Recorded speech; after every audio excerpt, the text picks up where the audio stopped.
28 जुलाई 2026 की तारीख उत्तर प्रदेश के शिक्षा जगत में न्याय दिवस के रूप में याद रखी जाएगी। नमस्कार साथियों, मैं हूं डॉक्टर बेड़ुदर रौतिया, professor of law. Supreme court की कोर्ट नंबर 7 में जस्टिस दीपांकर दत्ता और जस्टिस सील नागू की बेंच ने 69,000 शिक्षक भर्ती के उस विवाद को सुलझाने के लिए, ठीक है, 28 जुलाई को कोर्ट में सरकार ने क्या हलफनामा दिया।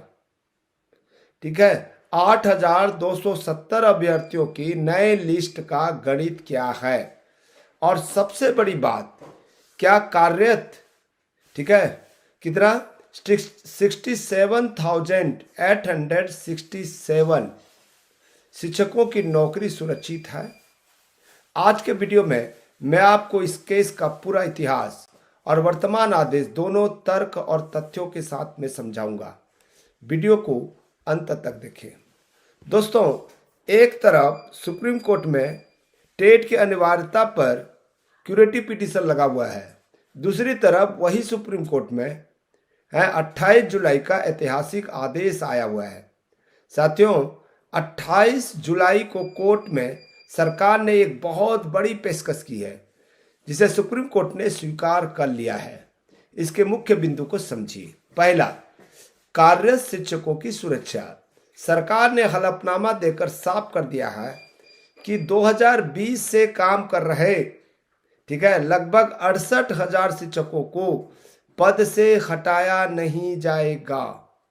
उनकी सेवा में कोई बदलाव नहीं होगा। फिर दूसरा क्या बोल रहा है कि नया एडजस्टमेंट प्लान लाया जाएगा। हाई कोर्ट के दिशा निर्देशों के आधार पर सरकार ने 8,270 योग्य अभ्यर्थियों की एक नई संशोधित लिस्ट पेश की है। इन्हें अतिरिक्त पदों पर नौकरी देने का प्रस्ताव रखा गया है। ठीक है दोस्तों, उनका भी सेवा सुरक्षित हो गया।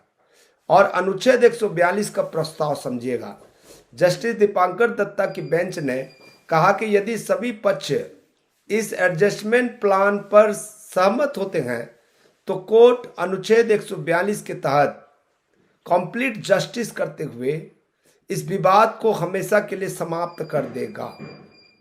और याद रखिएगा, इतना नहीं कहा, सभी पक्षों को आपसी सहमति बनाने के लिए 4 अगस्त 2026 तक का समय दिया गया है, जिस दिन इस पर अंतिम मुहर लग सकती है।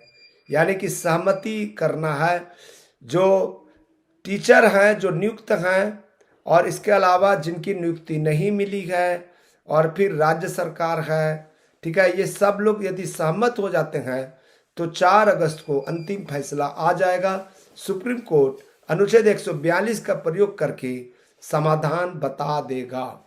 अब इस केस के इतिहास को समझना बहुत जरूरी है, क्योंकि कई अभ्यर्थी भ्रमित हैं कि वह 8,270 की लिस्ट कहां से आई। आइए दिसंबर 2018 में चलते हैं। दिसंबर 2018 में यूपी सरकार ने शिक्षा मित्रों का समायोजन रद्द होने के बाद रिक्त 69,000 सहायक शिक्षक पदों का विज्ञापन निकाला।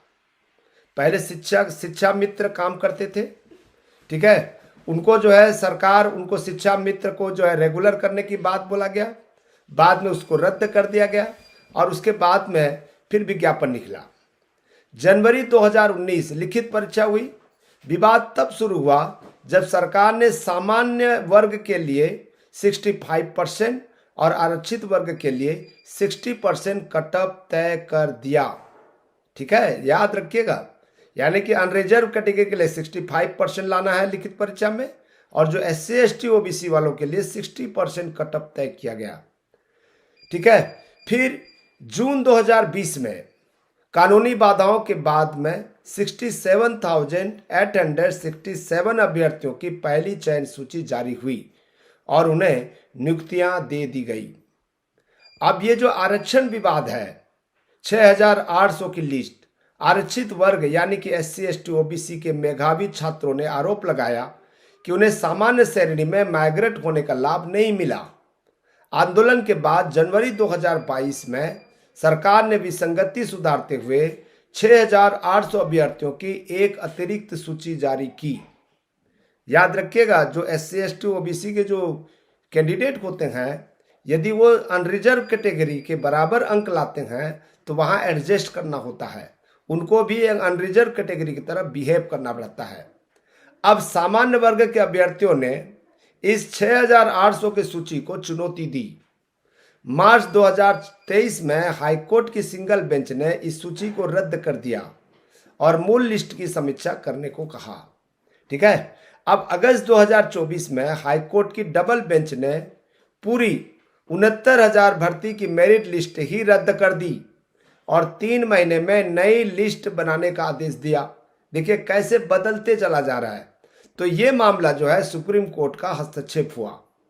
ठीक है, 67,867 शिक्षक और सरकार सुप्रीम कोर्ट पहुंचे, जहां सुप्रीम कोर्ट ने हाईकोर्ट के आदेश पर अंतरिम रोक लगा दी, जिससे शिक्षकों को तात्कालिक राहत मिली। अब यहां पर समझिएगा, ठीक है, कि आज की 8,270 की लिस्ट क्या है। इसमें दो प्रमुख वर्ग शामिल है। 6,800 अभ्यर्थियों को आरक्षण विवाद से जुड़े थे। ठीक है, दूसरा 1,240 अभ्यर्थियों को बीएड और आंसर की विवाद से संबंधित थे। ठीक है, इन दोनों को मिलाकर 8,270 की सूची बनी है। सरकार इन्हें पुराने भर्ती के अतिरिक्त पदों पर समायोजित कर सकती है। यहां एक कड़वा सच भी है, यदि 8,270 अभ्यर्थियों को वर्तमान रिक्त पदों पर समायोजित किया जाता है तो आने वाले 60,000 नई भर्ती में पदों की संख्या कम हो सकती है। नए अभ्यर्थियों के लिए एक और चुनौती हो सकता है, लेकिन पुराने विवाद को सुलझाने का यही एकमात्र विधिक रास्ता दिख रहा है। तो मैं यही कहूंगा, सुप्रीम कोर्ट अब इस मामले को लटकाना नहीं चाहता।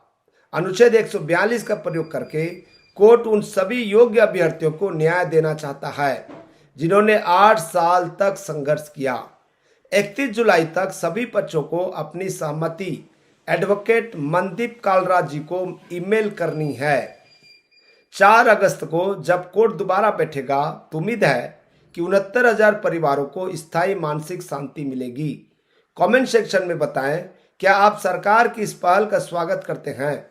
इस वीडियो को हर उस शिक्षक तक पहुंचाएं जो आज भी डरा हुआ है। तर्क और तथ्यों की जीत होकर रहेगी। Law, order and civil rights को सब्सक्राइब कर दें। ठीक है दोस्तों, चलिए हम दोबारा किसी नए विषय पर चर्चा के लिए आपके लिए वीडियो लेकर आएंगे। Thank you, thank you, thank you. साथियों, 28 जुलाई 2026 की तारीख उत्तर प्रदेश के शिक्षा जगत में न्याय दिवस के रूप में याद रखी जाएगी। नमस्कार साथियों, मैं हूं डॉक्टर बेड़ुदर रौतिया, professor of law. Supreme court की कोर्ट नंबर 7 में जस्टिस दीपांकर दत्ता और जस्टिस शील नागू की बेंच ने 69,000 शिक्षक भर्ती के उस विवाद को सुलझाने के लिए, ठीक है, 28 जुलाई को कोर्ट में सरकार ने क्या हलफनामा दिया। ठीक है, 8,270 अभ्यर्थियों की नए लिस्ट का गणित क्या है और सबसे बड़ी बात, क्या कार्यरत, ठीक है, कितना 67,800